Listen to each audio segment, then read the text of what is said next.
Le saludo nuevamente para probar el sonido. ¿Se escucha bien allí? ¿Está bien? Ay, bien. No es el tiempo. Gracias, hermano. Cantamos ahorita y no sé si a usted le pasa, pero mientras que leía ahí en la pantalla esa frase, ese himno, entre las otras cosas que decía, dice que pronto reinará la santidad. Yo no sé si usted anhela eso, yo anhelo eso, en un momento en que de verdad todo mi alma, cuerpo, de verdad sean santos. A veces uno sale de su casa orado, agarra la camioneta, el Transmilenio, lo pisa, lo empujan, alguien lo maltrata. Y no siempre el pensamiento de uno es santo. O a veces uno se molesta y piensa mal contra. Hasta esos pequeños detalles ya no hay santidad. Yo anhelo un día que realmente todo mi alma, cuerpo, ser, espíritu sean totalmente santos. Si cantamos juntamente eso, es una promesa de Dios que pronto reinará en toda la creación y en cada hijo de Dios una santidad perfecta. Dios nos ayude cada día para poder honrarle viviendo santamente, pero aunque queramos y debemos procurar vivir santamente, en esta carne aún no tenemos santidad perfecta aún. Pero Dios ha prometido que en un momento la tendremos. Bueno, mi hermana, mi hermano, para aprovechar el tiempo, oremos de una vez al Señor, pidamos la dirección del Padre Eterno y empezamos a ver lo que Dios quiere compartirnos esta tarde. Así que le pido, por favor, incline su rostro allí y oremos al Señor. Dios y Padre bueno, muy buenas tardes. Venimos ante su presencia, Dios amado, agradecido, Señor. Estamos aquí porque hemos respondido afirmativamente al llamado de su Santo Espíritu, pues Él es Él el que pone en cada uno de nosotros tanto el querer como el hacer por su buena voluntad. No somos nosotros mejores que otros, Señor. Simplemente su gracia salvadora nos alcanzó y su Santo Espíritu nos aviva para estar aquí, Señor. Gracias por ello. Agradecemos por aquellos hermanos que vinieron esta mañana y los que no han podido llegar por alguna circunstancia, la cual usted conoce a la perfección. También damos gracias por nuestros hermanos, Padre. Estamos aquí también con la intención de honrar y santificar su nombre, Señor, alabarlo con cánticos, Señor. Pero también queremos honrarle y alabar su nombre viviendo santa y piadosamente. Por eso le decimos, Señor, perdona nuestros pecados. Reconocemos que algún miembro de este cuerpo ha usado para pecar, Señor, y no para darle gloria a usted. Límpienos una vez más con la sangre de su Hijo. También queremos pedirle, Padre, que en este momento nos ayude, Señor. Ayúdeme a mí también a lo que quiero compartir hoy de su palabra con mis hermanos. Yo sé que para ellos y para mí no es nuevo. Sin embargo, como estudiamos la semana pasada, es bueno y es necesario recordar ciertas cosas, Señor. Ayúdeme hoy, Señor, para que no me desvíe, Padre, de lo que usted quiere hablarnos, Señor, como lo ha hablado conmigo de manera personal. Que el corazón de mis hermanos y el mío sea siempre muy, muy sensible a su consejo. Así lo hayamos escuchado una y otra vez, Señor. A veces no respondemos al servicio, a la vida de santidad, a la vida de obediencia, porque olvidamos cosas que usted nos ha enseñado, Señor. Incluso a veces ni siquiera tenemos la compasión de evangelizar a una persona en la calle porque hemos olvidado, Señor, lo que usted nos ha pedido que hagamos. Padre, en sus manos dejamos este momento. Glorifíquese con su santa voluntad. Y si alguien está escuchando, va a ver esa transmisión, Señor, que el evangelio le alcance, Padre. Dice su palabra que su evangelio es poder de Dios para salvación. Salve a esa persona, Dios amado, para gloria de su nombre y bendición de él. En el nombre de Cristo Jesús le damos gracias. Amén. Amén. Quiero hablarle hoy algo de historia. Tratando como de seguir lo que veíamos la semana pasada, que era qué cosa necesario recordar ciertas cosas. Y la semana pasada estudiamos y hacíamos énfasis en esa parte, que así usted y yo supiéramos ciertas cosas, Dios siempre nos va a recordar determinadas cosas y siempre con un plan, con un propósito. Así que quiero hablarle hoy bajo el tema un poco de historia. Pero antes de llegar allí, quiero que me ayude con una pregunta que le voy a hacer. En el país y básicamente 5 países andinos, tenemos una frase que se nos enseña desde muy jóvenes, y es: hay un hombre que se llama el padre de la patria. ¿Quién es esa persona? ¿Quién se llama como el padre de la patria? A Simón Bolívar.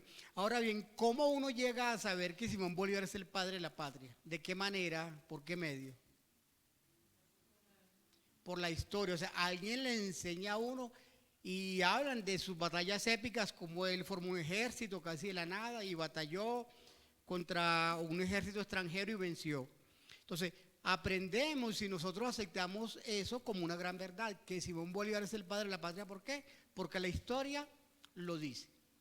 Le hago otra pregunta: ¿por qué usted y yo y toda Latinoamérica habla el idioma castellano? ¿Por qué hablamos castellano?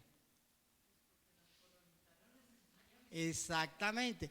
¿Y cómo sabemos que fuimos colonizados por los españoles? Por la historia, ¿verdad? Aunque hoy en día ahí se han levantado eso que llaman el progresismo y que ya no es el 12 de octubre y le han cambiado los nombres y todo lo que sea, pero hay una realidad que está allí. Es innegable que cuando llega, que ni siquiera, o sea, la España, que hoy día conocemos como España, no fue la que vino aquí. La República de España ni siquiera existía en ese tiempo. Realmente quien llegan aquí, y en parte es por una reina llamada la reina Isabel la Católica.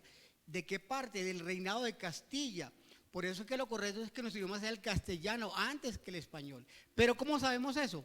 Por la historia. Y podemos seguir enumerando cosas y vamos a ver que la historia sí tiene importancia. Cuando venimos a la parte bíblica, lo que quiero compartirle hoy con ese título de un poco de historia es acerca de eso.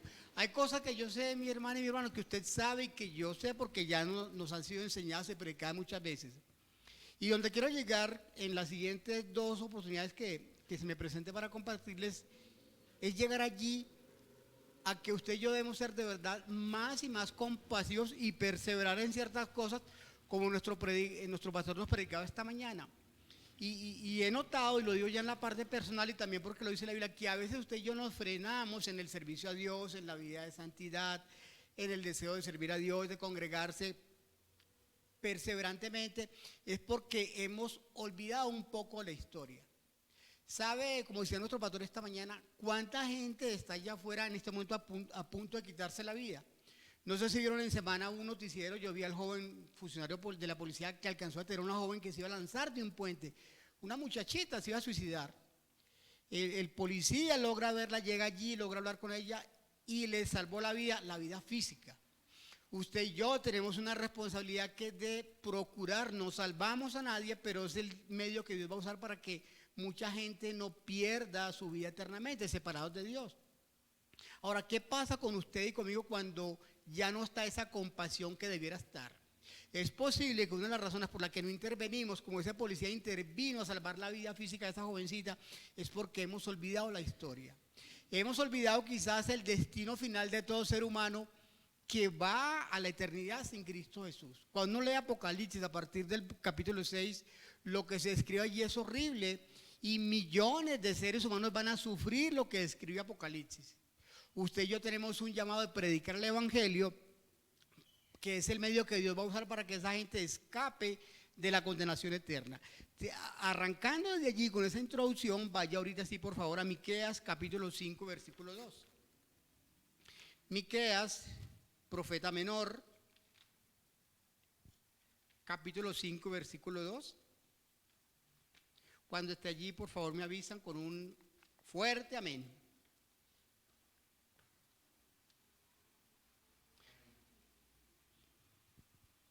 Y quiero leer este versículo como darle respuesta a una pregunta: ¿cuándo empezó la salvación suya? A veces pensamos que la salvación en mí empezó cuando alguien me predicó el evangelio, pero vamos a ver un poco de historia para ver por las escrituras que la salvación no empezó cuando a mí o a alguien le predicaron el evangelio. ¿Están allí? Miqueas 5:2. ¿Sí? Dice así la palabra del Señor: pero tú, Belén Éfrata, pequeña para estar entre las familias de Judá, de ti me saldrá el que será Señor en Israel. ¿A quién se referirá esa frase? Al Señor Jesucristo, ¿verdad? Y sigue diciendo: y sus salidas son desde el principio, desde los días de la eternidad.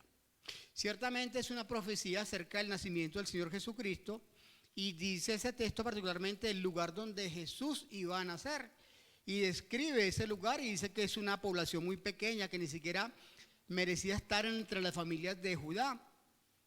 Y dice, pero que de allí, de ese pequeño remanente, de allí va a saldrá ¿quién? El Señor Jesucristo. Y termina afirmando ese versículo que las salidas del Señor Jesús son ¿desde cuándo? Desde el principio desde los días de la eternidad. Hay gente que enseña por allí algo que niega la preexistencia de Cristo Jesús. Hay gente que cree que Cristo empezó a vivir cuando nació en la tierra. No, antes que Jesús se encarnara ya Jesús existía. Es decir, que la obra de salvación fue preparada desde antes de la fundación del mundo. Cuando el Señor Jesucristo se toma el tiempo para crear y vemos cada día lo que fue siendo creado. Allí, incluso antes de empezar Dios su creación, Él ya sabía todo lo que iba a acontecer. No sé, por ejemplo, si a usted le ha pasado cuando usted ve una película por segunda vez y la recuerda perfectamente. Si es una película de terror, de misterio, que mete mucho miedo, la segunda vez que usted la ve, usted se asusta menos. ¿Por qué? Porque usted ya sabe lo que va a pasar. Eso es Dios, o sea, el previo conocimiento de Dios de absolutamente todo, nada lo toman por sorpresa. Dios sabía que al crear el hombre, incluso antes a crear los ángeles, se iban a revelar, iba a haber pecado, iba a haber una destrucción, o sea, nada toma a Dios por sorpresa. Es decir, que la historia de la salvación no empezó cuando Dios creó al ser humano. Desde antes de que Dios creara al ser humano, Él tenía un plan de salvación previsto, porque Él sabía absolutamente qué iba a acontecer. Por eso le puse el título, Un poco de historia. Vaya ahorita por favor a Efesios 1:4. Efesios capítulo 1 y versículo 4. Recuerde que leímos Miqueas 5:2, que las salidas del Señor Jesús fueron desde el principio, desde antes de la eternidad. Efesios capítulo 1, versículo 4, dice así allí, hablando el apóstol Pablo a la iglesia en Éfeso, dice, según nos escogió en Él. Cada vez que en Efesios habla en Él, está hablando del Señor Jesucristo. Según nos escogió en Él antes, ¿de cuándo? De la fundación del mundo. Antes, como lo decía ahorita mi hermano, antes de la creación ya Dios había decidido qué iba a hacer. Su plan de salvación estaba previsto. El Señor Jesucristo jamás fue víctima de los judíos, no fue víctima de nadie. El Señor Jesús, cuando le dice al Padre, sí, Padre, yo voy a hacer esa obra, Él sabía todo el sufrimiento que iba a pasar. Por eso en sus momentos de agonía, Él sufría y dice, Padre, entre otras cosas, dice, perdónalos porque no saben lo que hacen. Antes de ir y permitir ser tomado prisionero, el Señor Jesús rogó al Padre y le dijo, si es posible, pasa de mí esta copa. Jesús sabía que humanamente iba a sufrir, estar clavado ante ese madero con unos clavos que se dicen que eran de más de 20 centímetros de largo, ser escupido, ser desnudado, Él sabía todo eso. Y desde antes de la fundación del mundo, Jesús mismo sabía que eso iba a acontecer. Volviendo a Efesios 1:4 dice, porque según nos escogió en Él antes de la fundación del mundo, para que fuésemos santos y sin mancha delante de Él. Entonces se mantiene el principio. La salvación de la humanidad no empezó recién fuimos creados. Desde antes de la fundación del mundo, el Padre Eterno diseñó el plan de salvación. ¿Por qué? Porque Él sabía todos los acontecimientos, los que ya han ocurrido y los que están por ocurrir. Él lo sabe todo, Él lo conoce todo. Por eso preparó de antemano ¿qué? Una salida que favoreciera al ser humano. Ahora bien, para poder llegar a Miqueas 5:2 y lo que hay en el Nuevo Testamento, es necesario ir atrás, hacer un poco de historia, recordar la historia bíblica. ¿Qué pasó para que fuera necesario que Dios diseñara qué cosa? Un plan de salvación. ¿Qué tenemos que hacer? Tenemos que ir al cielo. En el cielo hubo una rebelión. Dios fue creando. Dice Colosenses 1:16 y Efesios 4:9 que todo lo que existe, absolutamente todo lo que existe, fue creado por Dios. Hay gente que dice, o sea que Dios creó lo malo, la maldad. No, Dios no creó la maldad. Y hay gente que interpretando erróneamente la creación de Lucifer, ni siquiera Lucifer.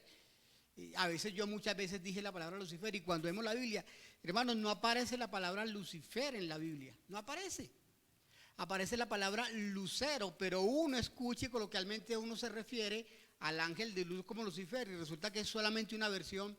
La versión de la Vulgata latina usa el latín y no el griego y por eso pone Lucifer.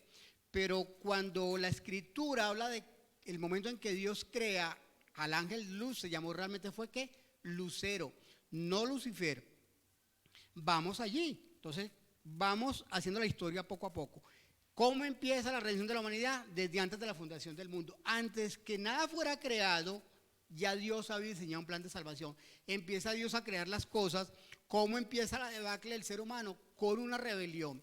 Hermanos, y la rebelión no fue en la tierra. El primer pecado que existió en la creación de Dios fue en el mismo cielo, no en la tierra. Acompáñenme allí, por favor, a Ezequiel capítulo 28.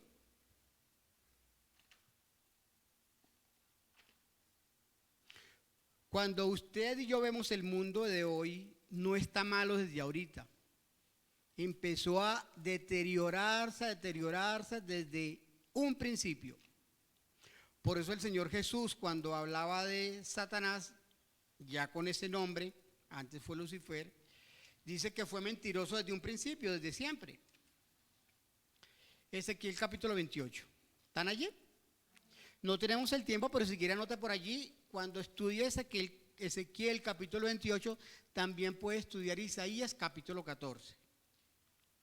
Voy a compartir ahorita de Ezequiel 28 de los versos 13 al 16 y dice así. En Edén, en el huerto de Dios estuviste, de toda piedra preciosa era tu vestidura, de cornerina, topacio, jaspe, crisólito, berilo y ónice, de zafiro, carbuncio, esmeralda y oro. Los primores de tus tamboriles y flautas estuvieron preparados para ti en el día de ¿qué? De tu creación. Entonces, vemos aquí un personaje. Ciertamente los versículos antes del 13 hacia atrás está hablando de un rey, del rey de Tiro. Y cuando usted va a Isaías capítulo 14 va a estar hablando de otro rey terrenal. ¿Qué ocurre, mis hermanos? Usted poco a poco, quizás algunos ya lo saben, pero cuando usted empieza a estudiar instituto bíblico o en un seminario, hay otras materias que uno ve allí y una de esas materias se llama hermenéutica y un principio de interpretación, que es lo que es la hermenéutica, cómo interpretar un texto, no solamente la Biblia. Los abogados estudian hermenéutica, ¿para qué? Porque cuando agarran un documento legal, ellos tienen herramientas cómo saber interpretar eso. Así es la Biblia.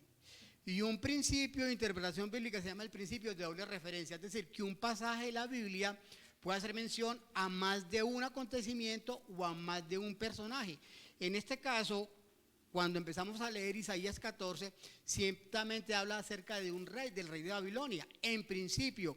Pero cuando leemos todo el pasaje nos damos cuenta que hay otro personaje que si bien no dice el nombre, ni Lucifer ni Satanás, por los detalles que allí uno entiende, habla de dos personas. Hasta cierto versículo habla de una persona. A partir de allí habla de otra. Eso se llama el principio de ¿qué? De doble referencia. ¿Qué pasa en Ezequiel capítulo 28? Mira, acompáñenme allí. Ezequiel capítulo 28, versículo 1 dice: vino a mí palabra de Jehová diciendo: hijo de hombre, ¿di a quién? Al príncipe de Tiro. Inicialmente se dirige al príncipe de Tiro. Perfecto, no tenemos inconveniente. Vamos al versículo 13. Dice: en Edén, en el huerto de Dios estuviste. Uno se pregunta, para interpretar correctamente allí, ¿será que Tiro estuvo en el Edén? Y cuando vemos la historia le vimos, no, imposible, o sea, él no estuvo presente allí. Entonces seguimos preguntando, entonces, ¿quién es ese personaje? ¿Quién estuvo en Edén? Y vamos avanzando los versículos.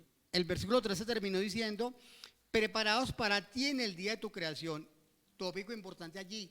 Satanás con todo su poder no es Dios, no es omnipotente, no es omnipresente. ¿Por qué?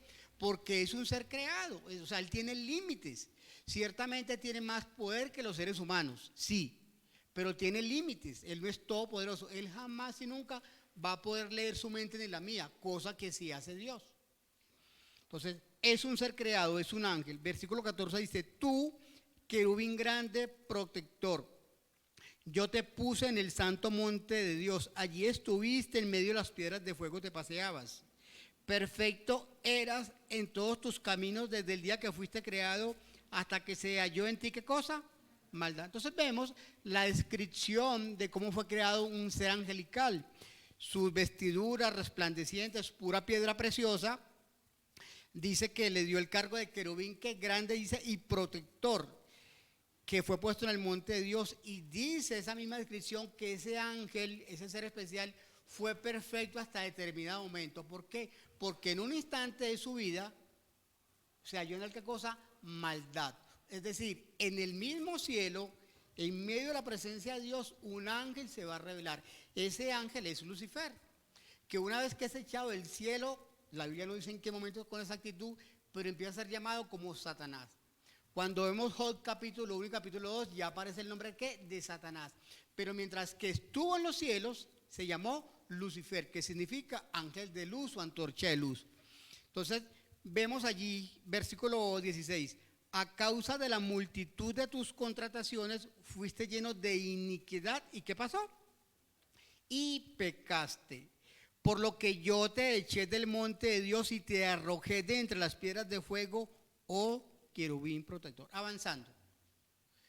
Dios sabía que creaba al hombre, que iba a crear los ángeles, que el hombre iba a pecar, pero Dios sabía de antemano que ese ángel que él iba a crear de manera muy, muy especial. No hay otro detalle en la Biblia de la creación de un ángel aparte de la Lucifer. O sea, que era alguien muy, muy especial, tanto que la Biblia toma el tiempo para hablar de él, de su creación, de quién era. Como Dios sabía todo desde antes de la fundación del mundo, ¿qué hizo? Preparó el medio de salvación. Primer pecado, ¿dónde ocurre? En los cielos. ¿Quién lo comete? Un ser tan, tan especial que la Biblia toma tiempo para escribirlo, para que usted y yo no ignoremos, para que sepamos qué cosa, la historia. Acompáñeme rapidito a Apocalipsis 12:9, vamos a ver las consecuencias de esa rebelión, que es uno de los puntos que quiero dejarle una vez más en su mente. Yo sé que usted lo sabe, pero como estudiamos la semana pasada, quiero que lo recordemos mutuamente. Apocalipsis 12:9. ¿Me avisan cuando lleguen allí, mis hermanos? Dice así, y fue lanzado, ¿dónde? Fuera. Y fue lanzado fuera el gran dragón, la serpiente antigua, que se llama ¿cómo? Diablo y Satanás, el cual engaña al mundo entero. Fue arrojado a la tierra y sus ángeles fueron arrojados con él. Entonces, ese ángel especial, ese querubín protector, se revela contra Dios. Y no tengo el tiempo de ir allí, usted puede, le insisto, cuando pueda, estudie Isaías capítulo 14, Ezequiel capítulo 28. Él quería y demandaba adoración. ¿Recuerdan cuando tentó a Jesús en el desierto? ¿Qué le dijo? Si me adorares. Él sintió celo de Dios cuando estaba junto a Dios en los cielos, quería adoración para él. Dice Ezequiel 28 más adelante que lo que se halló en él fue soberbia, altivez, orgullo, quería adoración para sí mismo. Dios ve ese pecado y ¿qué va a hacer? Lo expulsa. ¿Qué va a hacer siempre el pecado en el ser humano? Y en ese caso en Satanás, que va a ser echado de la presencia de Dios. Eso es lo que dice Apocalipsis 12:9, veámoslo allí. Y fue lanzado fuera el gran dragón. Una vez que Dios ve el pecado en Satanás, que aún se llamaba allí Lucifer, lo que hace es expulsarlo. ¿Y a dónde lo manda? A la tierra. Lo mandó fue a la tierra. En Lucas 10:18 el Señor Jesucristo había mandado a predicar a los 12 discípulos. Ellos vienen de regreso contentos. Señor, la gente cree, hemos hecho milagros. Y el Señor Jesús les dice, no se alegren por eso. Alégrense porque sus nombres están escritos en el libro de la vida. Y les dicen en el verso 18, yo veía cuando Satanás caía del cielo. Entonces no solamente lo dice allá Ezequiel, sino que el mismo Señor Jesús dice que Jesús estando en el cielo junto al Padre, el Espíritu Santo de Dios, cuando el Padre lo echa de los cielos a la tierra, Jesús dice, yo vi cuando Él caía a la tierra. Entonces, ¿qué hace el pecado? El pecado causa maldad, causa separación entre Dios y el hombre. ¿Y qué hace Dios como juicio? Echa fuera a ese ser, en el caso de Satanás, un ángel, y en el caso del ser humano, de su presencia. ¿Por qué? Porque como Dios es santo, no consiente nada con el pecado. Entonces, antes de avanzar, quiero que estudiemos allí, miren, unas cositas. Entendimos, ¿por qué fue lanzado del cielo Satanás? Porque pecó contra Dios. Romanos 3:23, que es donde quiero llegar, siquiera Dios mediante 2 clases más, que usted y yo veamos la historia para que entendamos la importancia y la compasión que usted y yo deberíamos tener con aquel que no ha creído, porque lo que le espera en Cristo Jesús es horrible. Pero a veces cuando olvidamos estos detalles, la historia bíblica, pues la tomamos como muy light. Yo ya soy salvo, mi familia es salvo, los demás allá ellos. No, debemos ser más y más compasivos. ¿En qué nos ayuda la historia? En que vuelva a nosotros esa sensibilidad que quizás hemos perdido un poco. ¿Quién es este ser?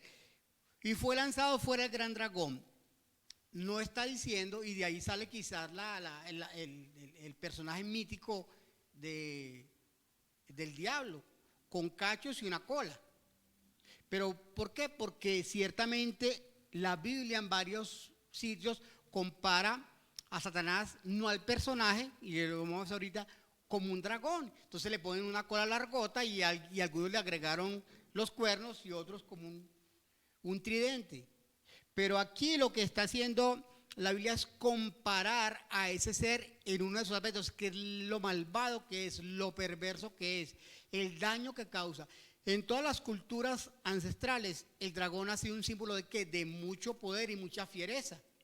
Entonces, cuando dice aquí, fue lanzado fuera el gran dragón, no es un nombre del diablo como tal.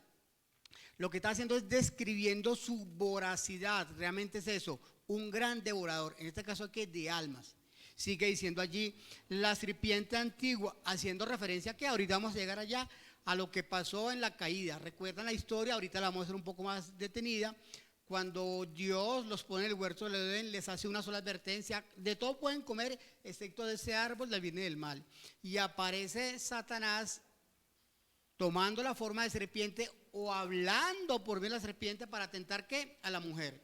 Entonces, cuando dice la serpiente antigua, se está refiriendo específicamente a esa parte de la historia bíblica, cuando en forma de serpiente es tentada la mujer.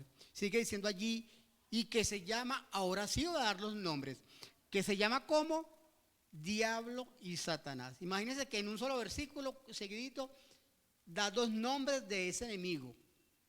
Ahora, ¿qué significa la palabra diablo? Significa acusador, calumniador, y mentiroso. Dios mismo dice que ese ser es un devorador, que es un acusador, un calumniador y un mentiroso. Ese ser es su enemigo y es mi enemigo. No es enemigo de los que no han creído, no, los tiene en su mano. ¿Sabe que cuando no le pasa a todos, pero buena parte de los creyentes, una vez que el Señor salva a una persona, ocurren muchos creyentes, nuevos creyentes, que vivían aparentemente su vida muy bien así y dicen, creí en Cristo Jesús y toda la vida se me volteó. Y piden con seriedad, pastor, ¿qué pasa? Cuando vivía en el mundo todo me salía perfecto, ahora que llegué a Cristo todo está complicado. ¿Qué ocurre? Usted adquirió un enemigo nuevo superpoderoso. ¿Quién es? Este diablo, que es un mentiroso, que es un calumniador y que es un acusador. Pero recuerde Juan 4:4, que el que hoy en día mora en usted, ¿qué cosa es? Es mayor que el que antes reinaba en usted. Sigue diciendo allí, diablo y Satanás. Ahora, ¿qué significa Satanás? Significa enemigo, adversario. Recuerde la historia. Usted tiene un gran enemigo que es sumamente poderoso, pero no es omnipotente. Omnipotente es Dios. Ese ser, ese diablo, ese acusador, esa serpiente antigua, ese dragón, es el príncipe de este siglo. Ustedes, los gobernantes, ven los países, ven la maldad que continuamente escuchamos o somos testigos, es obra de él. Él procura hacer eso continuamente. Entonces, hubo una reunión en el cielo. Este personaje, Satanás, fue el encargado de rebelarse contra Dios, quería oración para él, fue soberbio, fue echado, y como todo soberbio, cuando es echado no quiere irse solo. ¿Qué hizo? Arrastró buena parte de los ángeles, los que hoy en día conocemos como ¿qué? Como demonios. ¿Cuál fue la consecuencia de esa rebelión en el cielo? Como vimos ahorita mismo en 12:9, una expulsión. Cuando vemos la historia, entonces hallamos sentido de versículos del Nuevo Testamento. Como cuando dice que por cuanto todos pecaron, han sido ¿qué cosa? Destituidos de la gloria de Dios. Dios siempre que ha sido objeto de una rebelión, lo que hace como parte del juicio es echar a esa persona. Inició con Satanás. Ahorita, ¿qué vamos a ver? Rebelión en Edén. Recuerde, el primer pecado, ¿dónde ocurrió? En el cielo. ¿Quién cometió el primer pecado? Un ser muy especial. Vimos la descripción de la creación de ese Dios, que fue Lucifer. Recuerde, ahí era todavía Lucifer, no existe Lucifer en la Biblia. Lucero.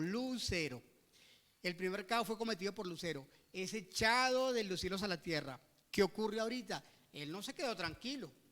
Yo fui echado de los cielos, me arrastré buena porción de los ángeles, que ahora son demonios junto a él, pero voy a la tierra y yo en la tierra voy a seguir haciendo mal y voy a arrastrar la mayor cantidad de almas conmigo al infierno.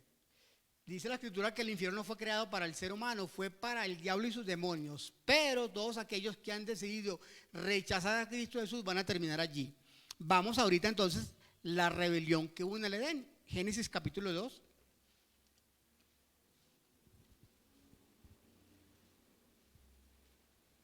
A veces no evangelizamos a alguien porque, ay, ¿qué le digo? ¿Y qué le digo? Entonces, hace falta conocer la historia un poco para que cuando alguien nos pregunte determinadas cosas, pues poderles dar respuestas. Y a veces nos cohibimos de predicar el evangelio a alguien porque y si me pregunta esto, y si me pregunta aquello, y si me pregunta lo otro, de ahí es bueno que conocer la historia, el origen del mal y por qué el ser humano está separado de Dios.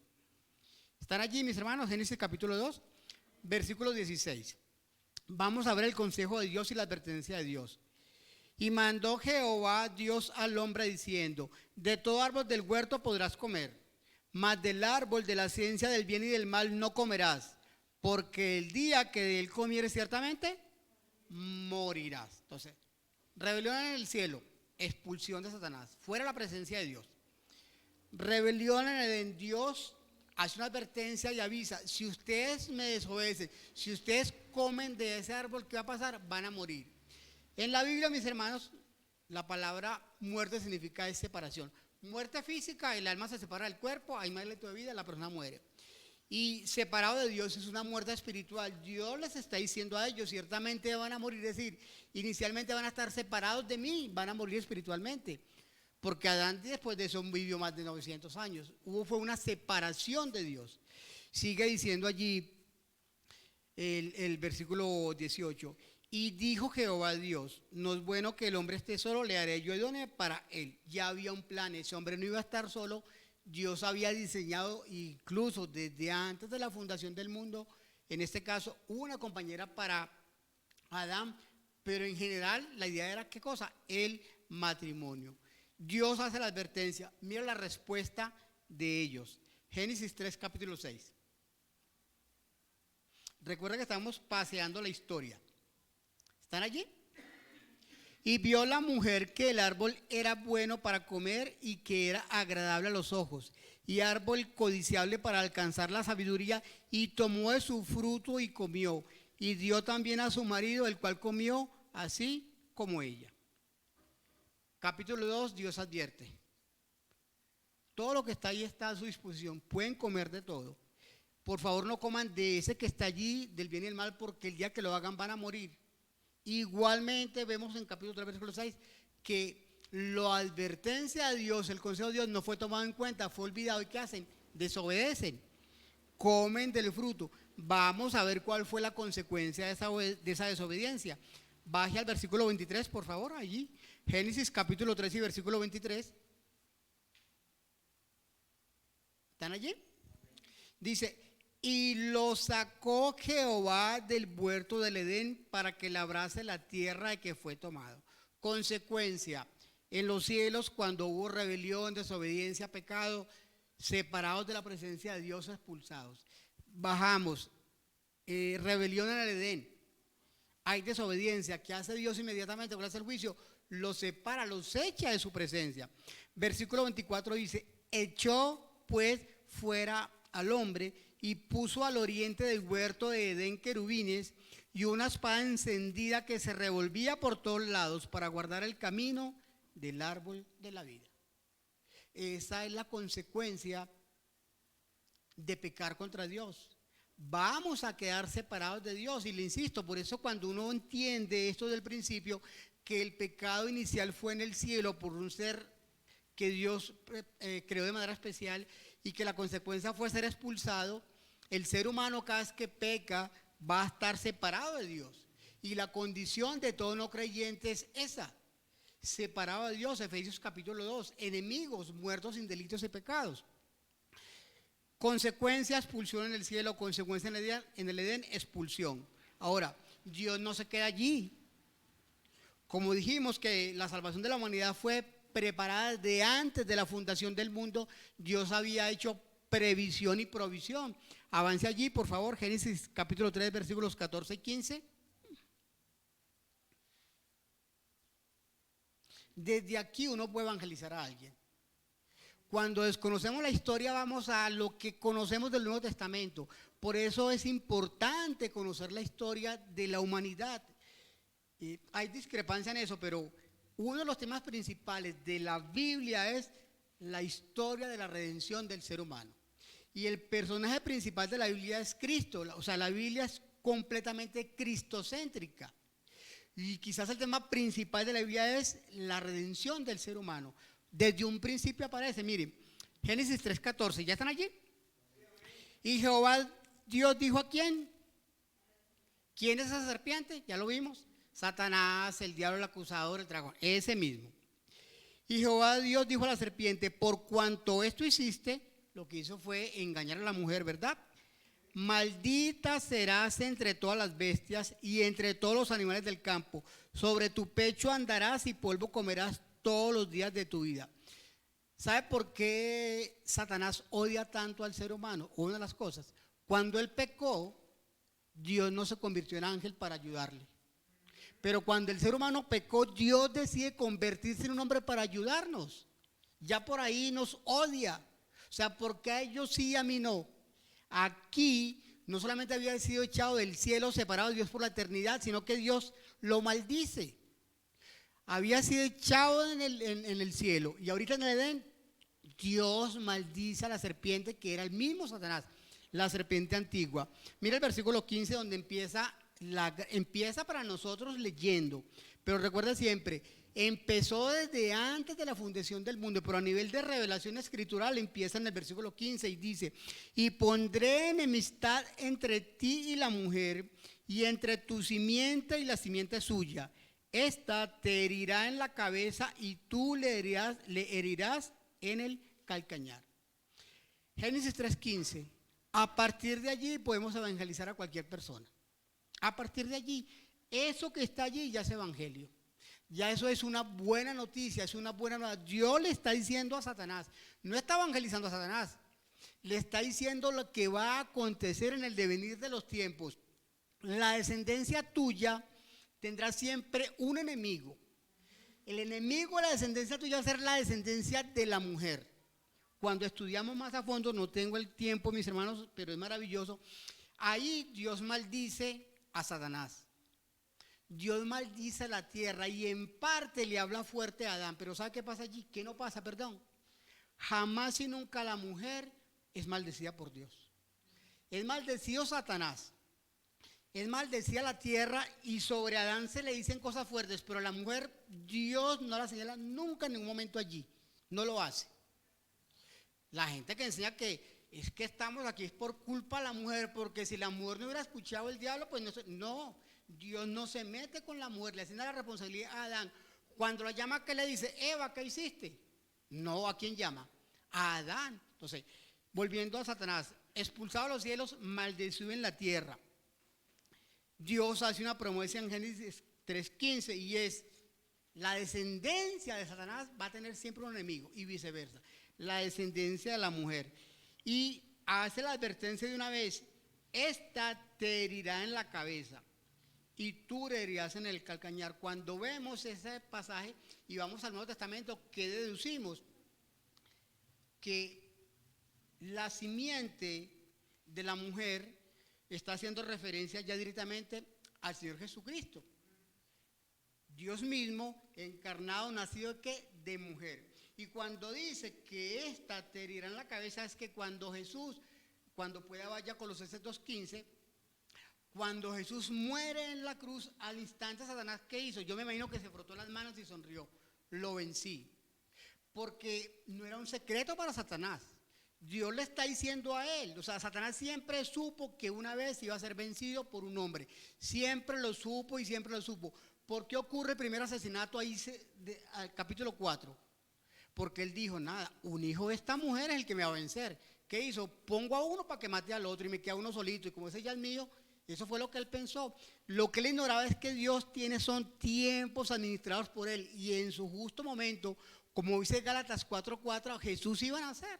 Entonces, cuando dice aquí que te herirá en la cabeza y tú le herirás en el calcañar, era eso. Satanás, cuando ve a Cristo en la cruz y es sepultado, sonrió, se frotó la mano y dice, le gané y le vencí. Resulta que Satanás ignoraba que Jesús iba a ser resucitado y por eso se dice en la Biblia que fue la Biblia que en el talón. Es difícil, casi que imposible, que un ser humano muera por una herida en el talón, excepto el personaje mitológico de Aquiles, de donde sale la expresión el talón de Aquiles, excepto eso que es mitología, que no es real, no ocurre. Pero una herida fuerte en la cabeza sí puede hacer que un ser humano pierda la vida. Y Dios le está diciendo a Satanás, el descendiente de la mujer va a acabar contigo. Entonces, ahí hay evangelio, eso es una buena nueva maravillosa desde un principio.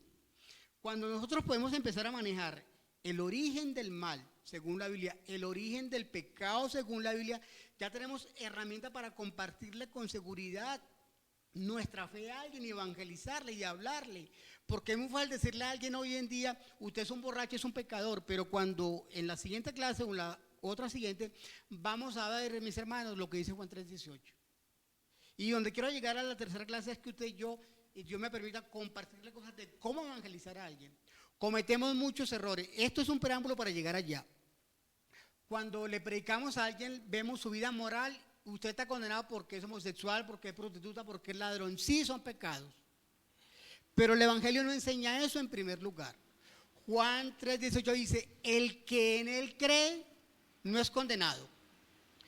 Pero el que en él cree ya ha sido condenado. ¿Por qué?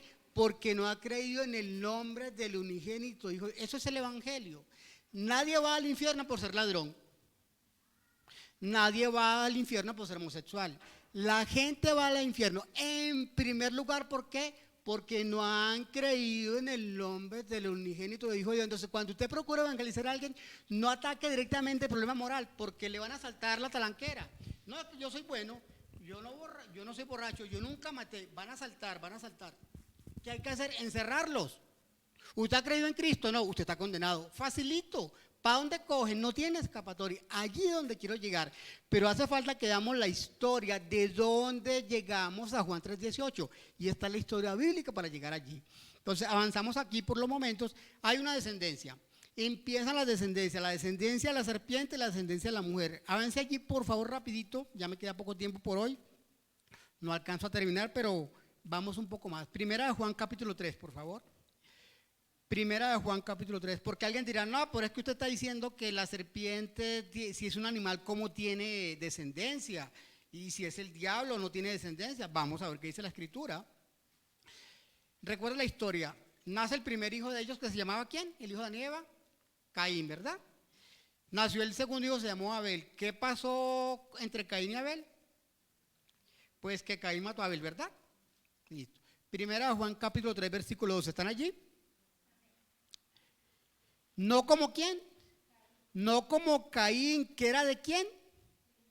Entonces, debemos empezar a identificar quiénes son los hombres miembros de la descendencia del maligno, de la descendencia de la serpiente, y vamos a empezar a identificar quiénes son los hombres y mujeres descendientes de quién, de la mujer. Dice, en cuanto a Caín, dice 1 Juan 3:12, no como Caín que era del maligno. Mis hermanos, a partir de Caín empieza la historia de la descendencia de la serpiente. De Caín y su descendencia vienen todos los enemigos de Dios, desde antes, actualmente y hasta que Jesús venga, van a ser ellos. Es a partir de Caín donde se va a notar eso. Lo digo yo, no, dice la escritura que Caín, que era del maligno y mató a su hermano. ¿Y por qué causa le mató? Porque sus obras eran malas y las de su hermano justos. ¿Sabe que capítulo 5 está la genealogía de Adán, sus descendientes? Hermanos, si no aparece Caín. O sea, Dios borró a Caín como hijo de Adán, imagínense. Y ahorita que lo presenta en 1 Juan 3:12, lo presenta como hijo de quién? Del maligno. Esa es la descendencia de la serpiente. Caso contrario, anote siquiera, no tengo el tiempo ya, pero ¿cuál es la consecuencia de Caín? Es expulsado. Recuerda que pecó Satanás, el lucero, expulsado. Adán y Eva pecan en el huerto, ¿qué hace Dios? Expulsados. Génesis capítulo 4, 10 y 11 habla de cuando Caín mata a Abel, ¿cuál es la consecuencia? Expulsado. Eso lo ve en Génesis capítulo 4, 14 al 16. Vamos para terminar con este punto, la otra descendencia, y es la descendencia de la mujer. Avance atrás, por favor, retroceda a Génesis capítulo 4.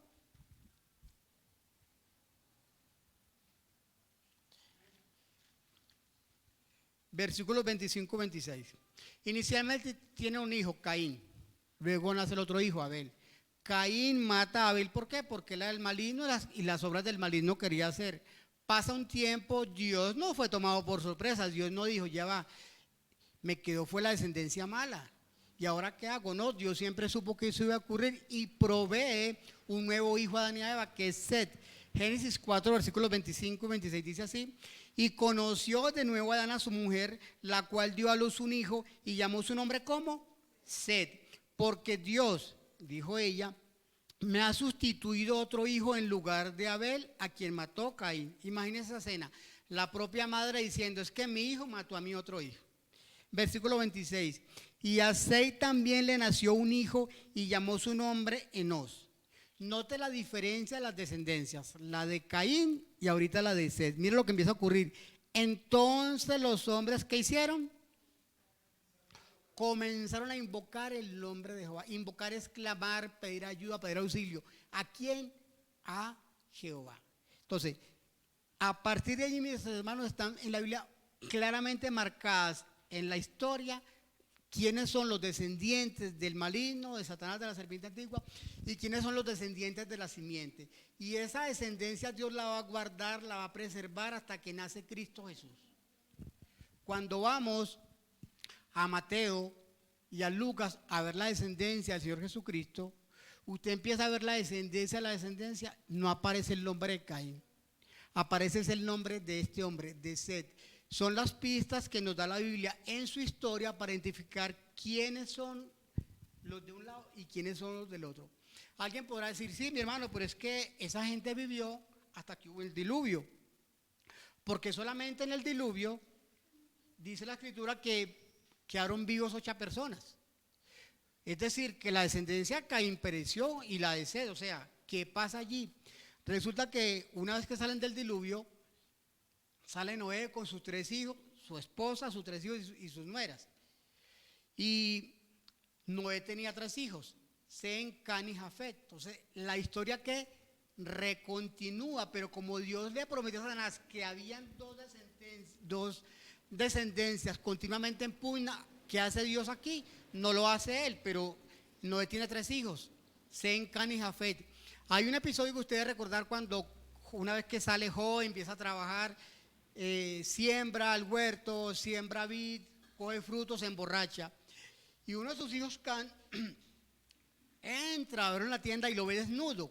Y en vez de honrar a su padre, no viendo la desnudez de su padre, dice la escritura que deshonró a su padre que viendo su desnudez. Y es a partir de Can que continúa la descendencia pervertida, la descendencia perversa. Ese Can llegó a ser el padre ¿qué? De los cananeos. Y cuando usted ve la historia más adelante de los cananeos, siempre fue el pueblo contrario a Dios. Y es a partir de ese en donde se retoma ¿qué cosa? La línea santa, la línea piadosa por la cual nacería Cristo Jesús. La otra semana o en la siguiente oportunidad que tenga para compartirles, seguimos avanzando esta parte de la historia. Le insisto, ¿a dónde quiero llegar? Quiero llegar al punto, no yo, Dios con nosotros. Yo no soy mejor que usted, ni que yo por el Santo Espíritu de Dios, la obra la hace Él. Pero sí quiero dejar en su mente, en su corazón, cosas que usted ya sabe para qué. Para que se anime a predicar el Evangelio. Usted pertenece a la descendencia de la mujer. Usted ya ha sido redimido con la sangre del Cordero. Pero tiene un encargo y es predicar el Evangelio. Y si usted no le predica a alguien, Dios va a usar a otro. Usted va a perder una bendición. Pero en el tribunal de Cristo le van a decir, ¿por qué no le predicó a fulano? Su compañero de trabajo, su abuelo, su tío, su primo, el compañero de estudio, los propios hijos, porque a veces nos resulta a veces fácil a algunos padres hablar del Evangelio con extraños y en nuestra propia casa no somos esa luz.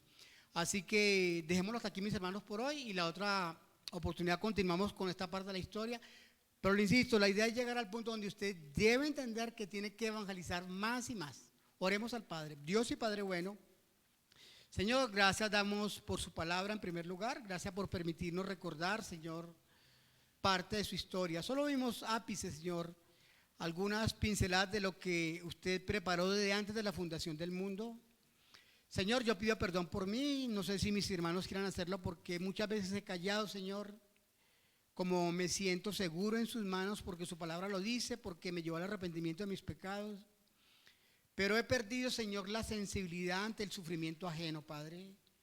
La semana pasada me conmoví cuando vi que esa jovencita, a menos de 20 años, intentó quitarse la vida, Dios mío, y sin conocerle a usted. Oh, Padre, millones van en ese destino.